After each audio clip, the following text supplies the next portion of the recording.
ఒక విషయాన్ని కాపీ కొట్టడానికి, ఫెయిర్‌గా యూజ్ చేసుకోవడానికి ఉన్న తేడా ఏంటి?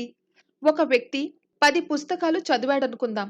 అలా తను సంపాదించిన జ్ఞానం ఉపయోగించి అతను కొత్తగా, సొంతంగా 11వ పుస్తకం రాసాడనుకోండి. అది ఫెయిర్ యూజ్ అవుతుంది. దాన్ని కాపీ అనకూడదు. ఎందుకంటే మనిషి అనేవాడు నాలెడ్జ్‌ని ఎలాగైనా సంపాదించవచ్చు. అందులో తప్పు లేదు. ఎవరి విషయాలు కాపీ కొట్టకుండా సొంత రచన చేసినప్పుడు తప్పు పట్టకూడదు.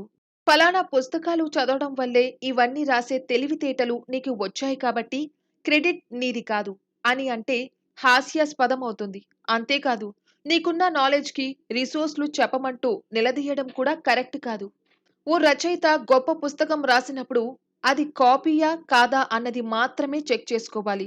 కాపీ కాకపోతే మెచ్చుకోవాలి అంతేకాని ఈ పుస్తకం రాసే అంత తెలివి నీకు వేరే పుస్తకాలు చదవడం వల్ల వచ్చింది. కాబట్టి ఆ పుస్తకాల పేర్లని నువ్వు చెప్పి తీరాలి అని ఆ రచయితని నిలదీయకూడదు. ఒకవేళ నిలదీసినా జవాబు చెప్పవలసిన అవసరం కూడా రచయితకి ఉండదు.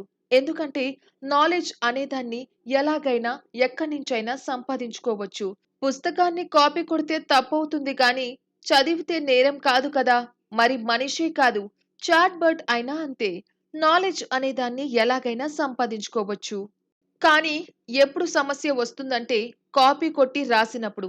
ఒక వ్యక్తి తను చదివిన పుస్తకాల్లోంచి నాలెడ్జ్‌ని తీసుకుంటే పర్వాలేదు. కానీ ఆ పుస్తకాల్లోంచి పేరాలు, పేరాలు ఎత్తేసి అదంతా తన సొంతమే అన్నట్టు రాసేసాడనుకోండి, అప్పుడు దాన్ని ఖచ్చితంగా కాపీ అంటాం.